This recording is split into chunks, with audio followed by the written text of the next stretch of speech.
আমরা এখন যাচ্ছি সৈয়দপুর পাওয়ার গ্রিড 120 মেগাওয়াট বিদ্যুৎ কেন্দ্রে। একটা সময় আমার শৈশব কেটেছে এখানে। আসলে এই জায়গার কথা আমি যতই কম বলবো ততই কম হয়ে যাবে।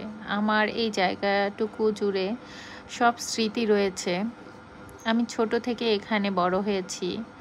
আর আমার বাবার যে কর্মস্থল ছিল, তিনি পিডিবিতে সার্ভিস করতেন। তো আসলে এই স্মৃতিগুলো ভোলার মতো নয়। আমার বাবা এমন একজন কঠোর পরিশ্রমী মানুষ ছিলেন, তিনি সব সময় চাইতেন আমরা ভাই বোন যেন খুব ভালোভাবে মানুষ হতে পারি এবং আমরা যেন নিজের পায়ে দাঁড়াতে পারি।